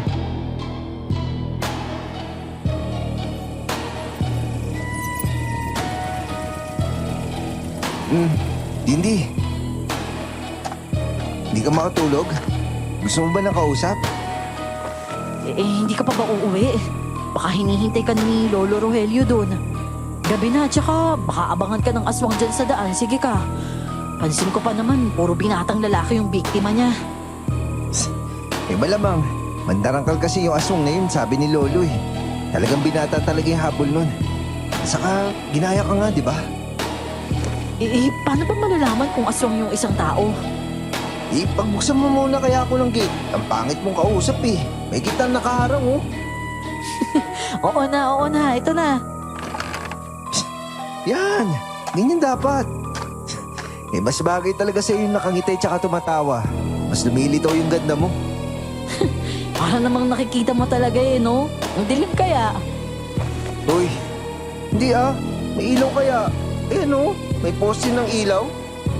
Pero hindi mo naman sinasabi na maganda ako kapag umaga eh. Ibig sabihin yan, pinapagaan mo lang yung loob ko. Kasi alam mo nga na problemado ako. Ay naku, huwag mo na nga akong bulahin. Hindi naman kita binubole. Ikaw kaya yung sinasabi ko. Siya nga pala. May dala akong balot dito. Sa'yo na tong dalawa. Yun, sarap yan Masaya ka niyan? Syempre hindi pa rin. Ikaw ba magiging masaya ka kapag nalaman mong totoo pala yung bintang sa'yo na aswang ka? Siyempre hindi. Pero kasi, baka namang aswang eh. Hindi ka naman nananakit ng tao. Hindi ako nananakit kasi nga naagapan yung pagkaaswang ko. Pero kapag hinubad ko yung kwintas na to, sigurado ako mangingibabaw rin yung dugong aswang ko. At kapag nangyari yun, baka pati ikaw at si nanay, masaktan ko rin ang hindi ko sinasadya. Kaya nga wag mong hubarin di ba yung kwintas na yan? Maiba nga ako. Nag-usap na nga ba kayo ni Aling Delia? Hindi pa nga eh. Hindi pa kasi ako handa sa malalaman ko mula sa kanya. Sige. Huminga ka muna at kapag handa ka na, kausapin mo siya. Kailangan mo talaga maliwanagan tungkol sa mga bagay-bagay na yan eh. Para hindi kayong parang nanguhula. Malay mo, yung naisip mo ngayon, hindi pala yan yung totoong nangyayari. Hindi ko naman pinag-iisipan ng masama si nanay eh. At saka, hindi naman ako mapanghusgang tao hanggat hindi ko nalalaman yung totoo. Kaya nga pinapagipas ko muna yung galit at tampo ko bago ko siya kausapin. Kasi nga ayoko makasakit ng damdamin. Lalo na, hindi ko pa naman naririnig yung panig niya.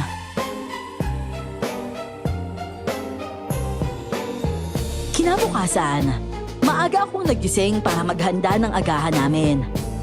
Bala ko kasing kausapin si nanay pagkatapos naming mag-almusal.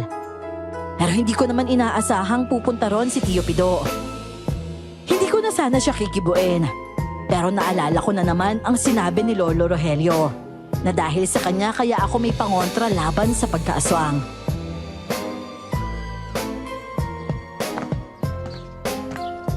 Dindi, kamusta? Si Delia ba, gising na ba? Hindi pa po. At saka, ano po ba talagang pakay nyo kay nanay? Ano po bang pakay nyo sa amin? Anong ibig mo sabihin? Sinabi na po kasi sa akin ni Lolo Rogelio. Ikaw daw po yung lumapit sa kanya para bigyan ako ng pangontra. Para hindi lumabas yung pagkaaswang ko. Ibig sabihin po nun, alam niya kung ano yung tunay kong pagkatao. Tiyo, totoo ba na hindi talaga si tatay yung tunay kong ama? Totoo po ba yung mga sinabi ni Romela? Gusto mo ba talagang malaman? Opo, Tiyo. Gustong-gusto ko po. Sino po bang taong ayaw malaman kung saan talaga siya nagmula? Sino talaga yung mga magulang niya? O siya, kung gayon, magkita tayo mamayang gabi. Po? Pero bakit naman po mamayang gabi pa? Pwede naman po sabihin nyo na sa akin ngayon ah. Basta. Tsaka dumaan lang ako dito para kamustahin kayo ng nanay mo. May trabaho pa kasi ako at mamayang gabi pa iuwi ko. Po? Pero hindi po ba alas 5 naman po yung out nyo? Day off kasi ng isang kasamahan ko sa trabaho. Kaya kailangan ko mag-overtime mamaya. Dindi? Aling Delia? Tao po! Oh, si Janjan yata yun. O siya, sige na, Dindi. Mauna na ako ha. Labasin mo na siya. Baka malate na ako sa trabaho ko eh. Magandang umaga po, Mang Pido. Ingat po sa trabaho ha. Ang aga ah. Gusto mo ba ng kape? Sana. Saka mangangamusta na rin ako. Tsaka nga pala, anong ginagawa dito ng tiyo mo? Ayun. Nangamusta lang din. Kung wala lang kakaibang nangyayari ngayon, matutuwa na sana ako kasi maraming nagmamalasakit sa amin ni nanay. Kaso hindi. Hindi. May kakaibang napansin ka ba sa tiyo Pido mo? Kakaiba? Tulad naman ng ano? Na isa siyang aswang? Alam mo na? May hinala na ako kasi napagtagpi-tagpi ko na yung mga napapansin ko dati pa lang. Pero hindi lang kasi yun eh. Para talaga may kakaiba sa kanya. Nahalata mo ba? Akala ko kasi ako lang eh. Hindi nga siya si Tio Pido. Kasi si Tio Pido may buhay na nonal sa leeg. Malapit dito sa Adam's apple niya. Pero siya, wala eh. At saka pinutuno ng pagkakasabi niya ng pangalan namin ni nanay. Para siyang may tinatagong galit. Pero ano yung napag-usapan nyo? Mamayang gabi daw. Kikitain namin siya ni nanay para mag-usap at magkaliwanagan. Diyan. Kailangan ko ng tulong niyo ni Lolo Rogelio. Ngayon kasing alam na nating may nagpapanggap bilang Tio Pido. Kailangan nating maghanda. Dahil sigurado siya yung aswang na gumaya sa amin dati ni Romela. O siya, sige. Mamaya pagkagising ni Aling Delia, magpaalam tayo sa kanya. Pupunta tayo kay Lolo para magplano.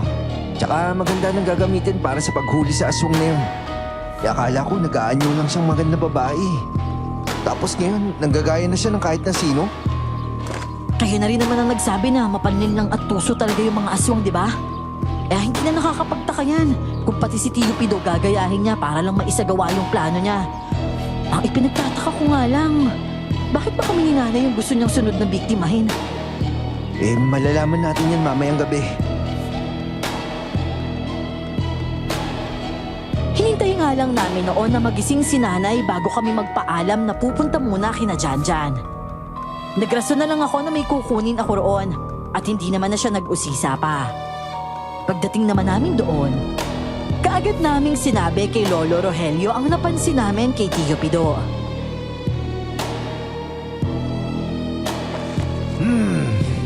Kung ramdam mo nga hindi yun si Pido, maaaring tama ka. At mabuti naman at napansin mo pa yung nunal niya sa leg. Mabuti at mapagmatsyag kang bata ka. Lagi ko po kasi siyang nakikita kaya kahit po yung maliliit na detalye sa kanya, alam ko na talaga. At saka hindi pantay yung tenga nun eh. Sa kabila, maayos tapos yung isa po, parang palong. Pero sa ngayon, ano ang plano ninyo? Hindi ko po isasama si nanay mamaya gaya ng napagkasundoan namin. Sigurado po kasi ako, gusto niya na kaming mawala sa landas niya. At kung ganun nga po talaga yung plano niya, parang isang tao lang ang naiisip kong gagawa nun. Isa lang naman po yung taong may matinding galit sa amin ni nanay eh. At At mamaya po aalamin ko kung saan nga ba talaga nanggagaling yung galit niyang yun. Buong maghapon kaming naghanda ng mga gagamiting pangontra laban sa aswang na mandarangkal na yon. At nang sa wakas ay sumapit na ang gabi, saka namin isinagawa ang plano. Naghintay ako sa labas ng bahay sa pagdating ng peking Tio Pido. Bandang 7:00 yon. At katulad nga ng inaasahan, dumating nga siya.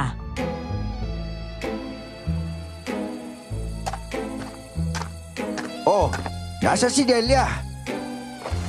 Nauna na po siya dun sa lumang treehouse nyo. Sabi niya po kasi dun na lang daw po tayo mag-usap para wala na daw po ibang makarinig. Baka raw po kasi kung anong isipin ng mga kapitbahay eh. Lalo pa, alam nilang pamilyado na po kayong tao. Sa bagay may punto ka naman. O siya, sige, tara na. O sige po. Siya nga po pala, Tio. May dala po akong balot dito, oh. Gusto niyo po? Hindi kasi ako kumakain yan eh. Salamat na lang. Po? Pero, di ba sabi niyo po paborito niyo to? Lagi niyo nga po akong dinadalahan kapag nakakabili kayo eh. Oh, tingnan niyo po oh. May suka pa tsaka asintong kasama. Pero kahit anong alok ko talaga sa kanya nun ay ayaw niya talaga. Bagay na nagpadagdag ng kumpirmasyong hindi nga siya si Tio Pido. Pagdating naman namin sa treehouse, nagtaka siya nang makitang wala naman doon si nanay. Ang treehouse po na tinutukoy ko ay yung nasa taniman nila ng pakwan na nasa bandang likod lang din ng bahay. Malapad kasi yon at yung treehouse na yon nasa dulo pa ng taniman kaya wala talagang mga bahay na malapit. Hindi rin naman yun kataasan dahil mababa lang din ang punong pinagligyan.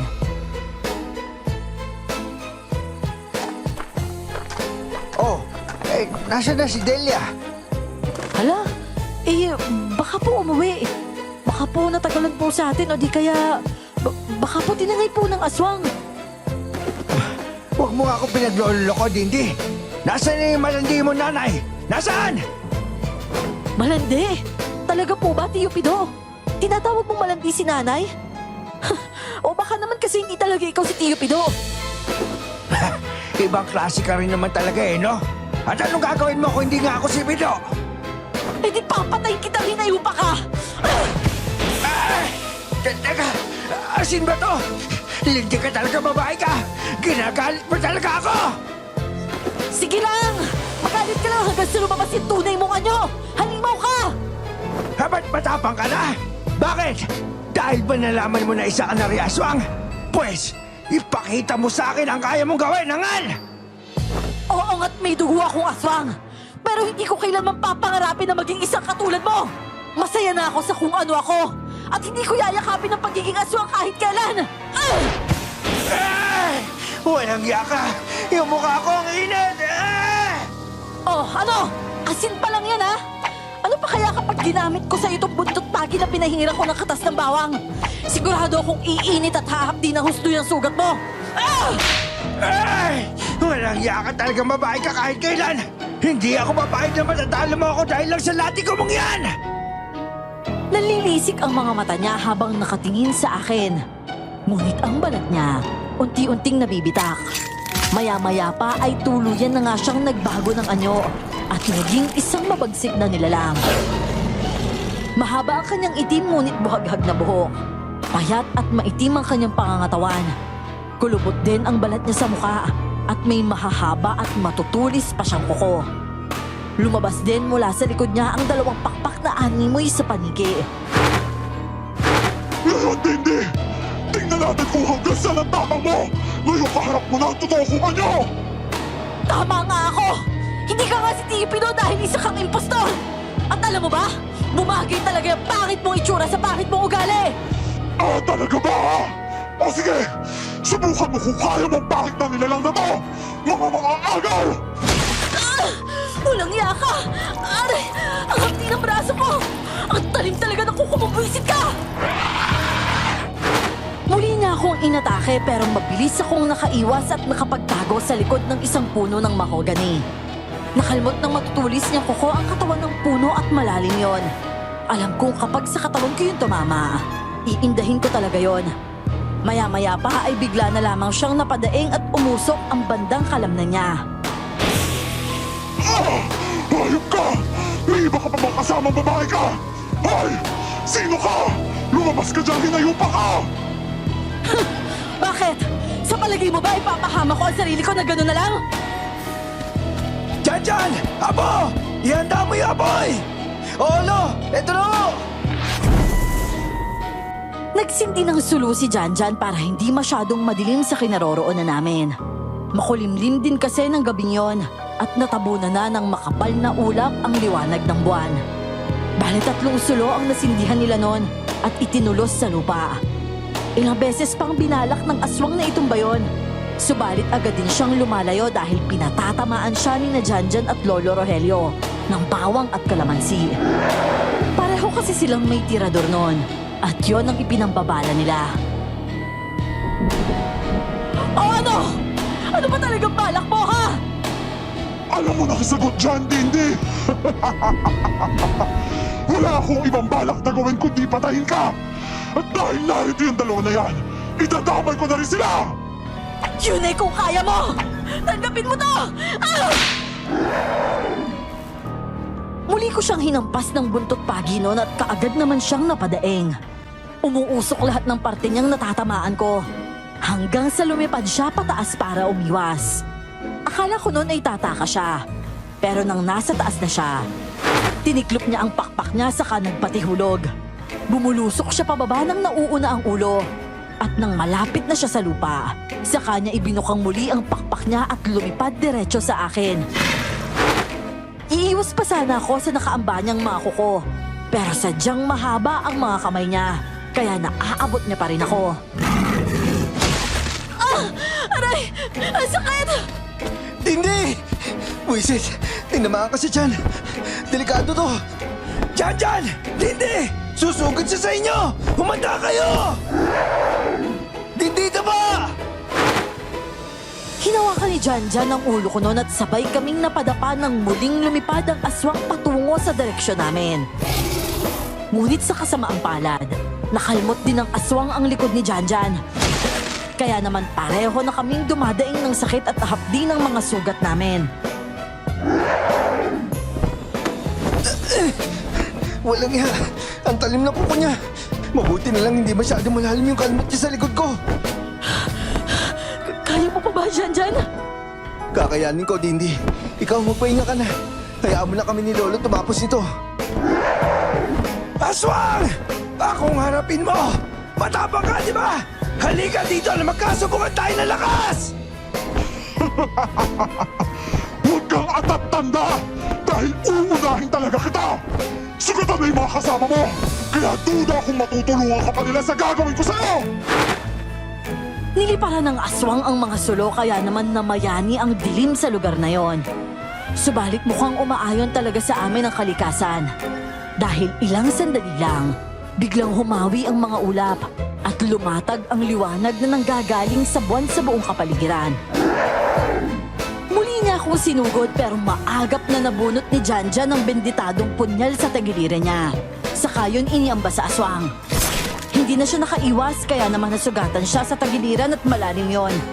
Tumagas ang dugo mula sa sugat niya at napapaangil na siya dahil sa hapdi nun. Bakit ganito? Bakit hindi ko magawang pahinumin ang sugat ko? Dahil isang pilak na punyal ang sumugat sa'yo. Punyal ang nilubog sa banal na tubig at may nakakapit na medalyon na San Benito! Janjan! Janjan, tingnan mo! Bumabalik na siya sa anyong tao niya! Tuluyan na ngang nanghina noon ang katawan ni Romela at bumalik na siya sa pagiging tao niya. Naliligo na siya sa sariling dugo at kita ko ang pagkislap ng mga luhang nalalaglag mula sa mga mata niya. Galit na galit ako sa inyo, Dindi. Sa inyo ni Aling Delia. Dahil sa inyo laging umiiyak si nanay. Dahil hindi siya magawang tingnan ni tatay gaya ng pagtingin niya sa nanay mo. Nagsiselos ako. Dahil pakiramdam ko, mas mahal kayo ni tatay kaysa sa amin. Ni hindi niya nga magawang pakasalan si nanay. Dahil ang totoo, Umaasa pa rin siyang mapapansin siya ng nanay mo. Selos? Dahil lang sa selos nagawa mo akong saktan? Nagawa mo akong ipakuyog sa mga tao dahil lang galit ka sa akin? Romela naman! Alam mo na palang magkapatid tayo dati pa. Pero mas pinili mong unahin ang galit mo kaysa kilalanin ako. Alam ko marami akong kasalanan sa'yo pero huli na. Nabalot na ng puot ang puso ko. At hindi ko na kinaya pa yung sakit na nararamdaman ko. Gusto kong alisin kayo sa landas namin ni nanay. Para kami naman yung unahin ni tatay. Pero huli na. Isang malungkot na ngiti ang iginawad sa akin ni Romela bago niya tuluyang ipikit ang mga mata niya. Wala na rin akong nagawa noon kundi ang mapaluhan na lang dahil sa kinahantungan ng relasyon naming magkapatid. Nawala na ako ng malay noon. Tanging boses at pagtawag na lang ni Janjan sa pangalan ko. Ang huling naaalala ko bago ako tuluyang lamunin ng dilim. Pagising ko, isang nakakasilaw na liwanag kaagad ang sumalubong sa paningin ko. Nang makapag-adjust naman ang paningin ko sa liwanag, kaagad kong inilibot ang paningin ko. At isa yung kwarto na puro puti ang kisame at dingding. Noon ko lang napagtanto na nasa isang kwarto ako sa ospital.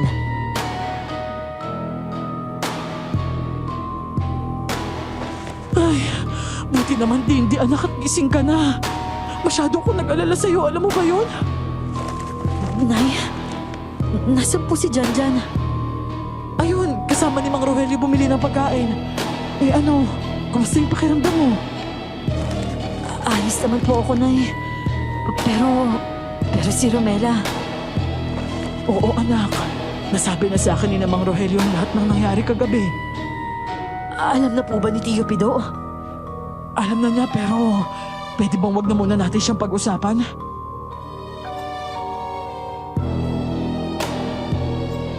Tumango na lang ako bilang tugon kay nanay.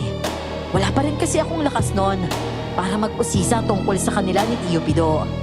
Kaya hahayaan ko na lang siya na kusang magkwento sa akin kapag handa na siya. Makalipas naman ng ilang araw, nakalabas na rin ako ng ospital. Medyo malalim kasi talaga ang sugat ko nun sa tiyan, kaya inabot kami ng 5 araw doon.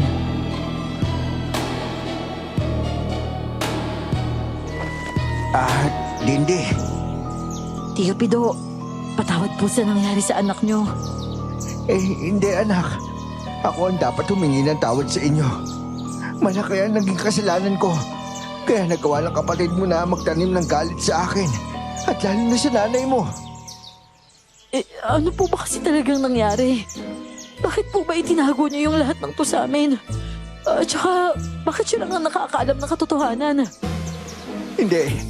Nagkakamali silang lahat. Lalo na si Romela. Ang totoo niyan, noong mga panahong yun, talamak ang mga aswang sa baryo. Mga nilalang na kayang gayahin ang anyo ng tao. At isa ako sa mga nabiktima. At ginaya ako na isang aswang at siya yung sumiping kay Delia. Wala rin naman kamahali-mali si Delia dahil kakambal ko si Philip eh. Hindi niya inakalang hindi ako yon. Hanggang isang gabi, nahuli sila ni Philip. Galit na galit siya. Akala niya ako yung kasama ni Delia. At pagkalipas ng 1 linggo, nalaman ni Philip na buntis si Delia. At doon siya lalong nagalit sa akin. Dahil akala niya tinraidor ko siya. Pero hindi niya alam na wala ako sa baryo noon. Wala akong alam sa nangyari. At dahil sa sakit at galit na nararamdaman ni Philip, nagpakamatay siya. Pero simula noon, pinangako ko sa sarili ko na hindi ko kayo pababayaan. Kahit gaano ko pa kamahal si Delia, hindi ko siya niligawan. Hindi ko siya inangkin. Dahil sa sobrang respeto ko sa kapatid ko si Philip. Tanggap ko na ang galit nila sa akin. Pero sana, balang araw, lumabas ang totoo. Ibig sabihin, anak po pala talaga ako ng aswang. At biktima lang din po kayo, Tio Pido. Oo, tama ka, Dindi. Sising-sisi si Tio Pido noon dahil namatay pa si Romela bago niya ibunyag ang katotohanan. Tungkol naman sa pagiging aswang ni Romela, pinili niya yon para lang makaganti sa akin. Matinding away ang pinagdaanan ni Tio Pido at Tia Amalia. Pero pagkalipas ng mahigit 1 taon, nagkasundo sila at muli pa nga silang biniyayaan ng isang anak na lalaki. Naging maayos na rin ang pakikitungo ni nanay kay Tio Pido. At dahil nga wala na si tatay at magkakambal naman sila, tatay na nga pala ang tawag ko sa kanya ngayon.